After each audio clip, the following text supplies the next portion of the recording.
Chapter 241. Language of Foulness. There was only a single candle that illuminated the room. The atmosphere in the living room was so silent that it was as if everything had frozen.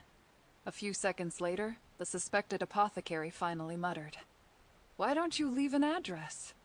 That way, I can get something out of your body." He looks like Hez cursing me, but Hez actually persuading me otherwise.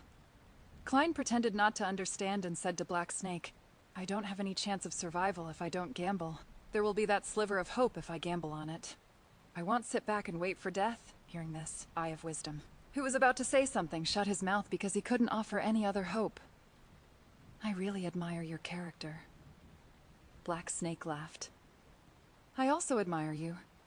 In the past, I had quite a few friends who had such characters now. I visit their tombstones every year and place a bunch of flowers there." The suspected apothecary mused in a mocking but actually persuasive manner. He didn't care that Black Snake was a better fighter than he was. He said whatever he wanted to.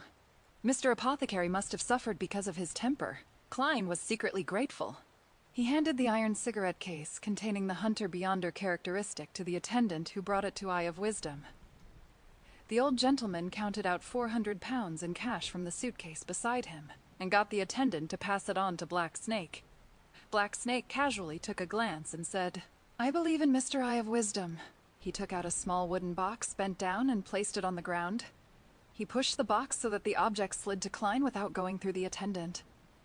The moment Klein's fingers touched the surface of the box, he heard faint illusory sounds and immediately felt a strong sense of dizziness. For him, this wasn't something he couldn't handle.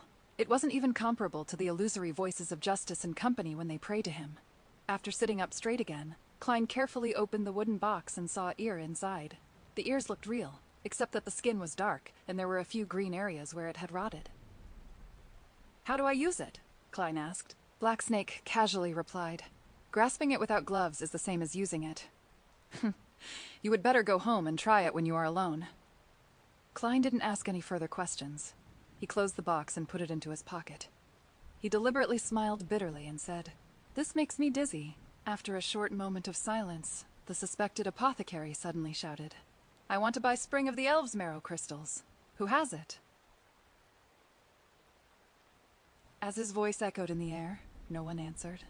The apothecary smacked his lips and mumbled, "Seriously, Therese no answer every time this is asked." "Maybe you could book a cruise to Sonia Island," Eye of Wisdom quipped.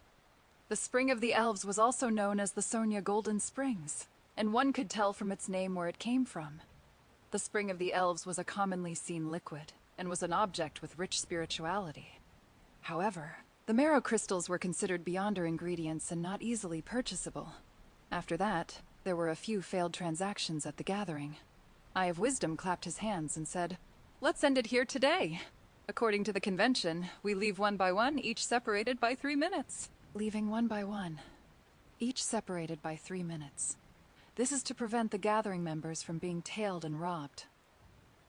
When Klein received the signal from Eye of Wisdom, he stood up and, guided by the attendant, left the activity room and went to the door. He took off his hooded robe and handed it back to the attendant before following the path in his memories back to the back door of the Bravehearts bar. He then removed his iron mask and walked through the kitchen to see Caspar standing outside the card room, over the barking of dogs and clamoring of people. "I am delighted that you could come back." The red-nosed elder heaved a sigh of relief, the nasty wounds on his face seemingly trembling. Klein leaned over and said in a low voice, "Are there such gatherings in the future? It seems like you didn't get what you wanted." "Holy Lord of Storms, I don't think you should continue wasting your time." Caspar scanned this customer he felt worried for. "Maybe it will take a few days. I don't know the details. Let's see if you can make it in time." Klein nodded and asked, "Is Merrick here?" "You are still trying to convince him?" "No, it will only anger him," Caspars warned him in a deep voice. "Hez in the card room behind you." "No, I am not going to convince him. I am trying to stay as far away from him as possible so that his zombies won't go into mutiny." Klein touched Azek's copper whistle in his pocket. "I understand." He left the Bravehearts bar at once, went to the one-bedroom apartment in East Borough to relieve himself before returning to Minsk Street. Inside the card room, Merrick had gone all in and confidently flipped open his cards. He had 3 kings and a pair of 9s, and the zombie opposite him had a pair of 6s and an 8. Suddenly, the zombie took the initiative to reveal its hidden cards. A pair of 6s. This round it won with 46s. The pale Merrick sat there blankly and immediately felt all the surrounding zombies coldly staring at him. He staggered out the card room on shaky feet and almost collapsed at the door while his usual entourage of subordinates inside the room fell to the ground. "Don't let anyone in before dawn," Merrick ordered in a hoarse voice as he looked at the stunned Kaspars. He took out a white handkerchief and wiped the corner of his mouth. The handkerchief was quickly dyed with a dark blue tint with some redness. After receiving Kaspar's acknowledgement, Merrick found a chair to sit and ask for a barrel of Southville beer. He stared blankly as he drank at 15 Minsk Street. Klein followed his usual routine of washing up and returning to his room before he drew the curtains. After waiting for over 10 minutes and confirming that there were no specks of spirituality around, he started to summon himself. He responded to himself and brought the wooden box containing the black ear into the mysterious space above the gray fog. The illusory crimson stars didn't twinkle at all as Klein sat at the seat of honor of the long ancient table and opened the wooden box. This time, he didn't hear any murmurs or feel dizzy. The boundless gray fog seemed to isolate all external sounds. Klein let out a sigh of relief. He was now much more confident with his impending attempt and much more confident about his own safety, with a thought. He blocked his own hearing and performed a few experiments to confirm the effects. That's right. Klein nodded in satisfaction, reached out, and grabbed the black ear with signs of rot. He felt its coldness and slipperiness, but he didn't hear the voice of the great being that was described by Black Snake. Completely isolated. This won't do. It's impossible to use it alone.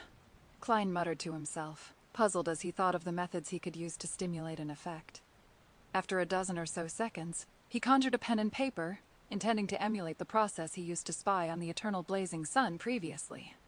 That time, I looked directly at the eternal blazing sun through the use of divine blood. This time, I am only using the remains left behind by a listener, so it definitely isn't that dangerous. Klein wrote down a divination statement without any hesitation, the origin of this item. He took a breath, held the black ear, and leaned back as he recited the divination statement. After reciting it 7 times, his eyes darkened as he entered a deep slumber.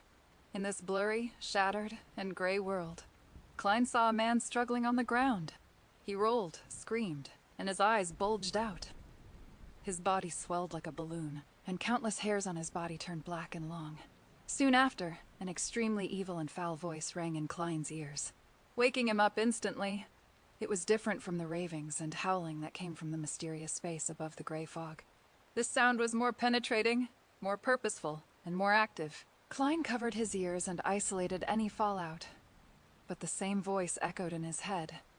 He saw his vessels and veins bulge out, as if they had become thick, squirming, venomous snakes. Bang! His blood vessels burst, and his veins broke off from his body, spreading out into slippery tentacles filled with sinister patterns. The gray fog slightly swayed, making the giant's palace look like it was about to corrode. Unlike the incident with the eternal blazing sun, Klein still retained his sanity and didn't roll over on the ground. He gripped the handrail tightly and endured the pain. After a few seconds, the slightly swaying gray fog regained its calm, and the evil voice that echoed in Klein's mind completely died down.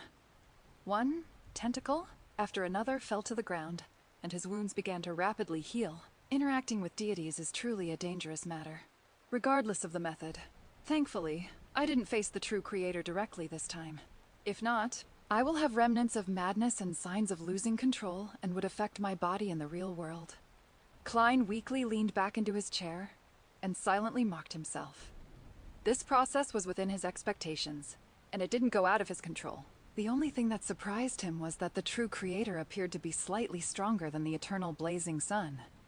Just as Klein's thoughts were about to wander off, he saw the black ear in his palm suddenly crumbled, turning into tiny specks of black light. It has become a pure Beyonder characteristic.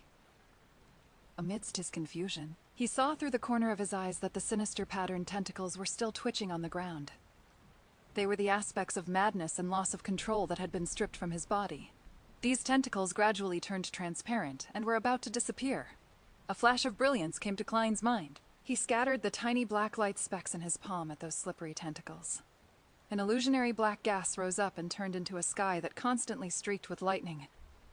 The background was extremely dense and gloomy. All of this quickly disappeared from Klein's eyes.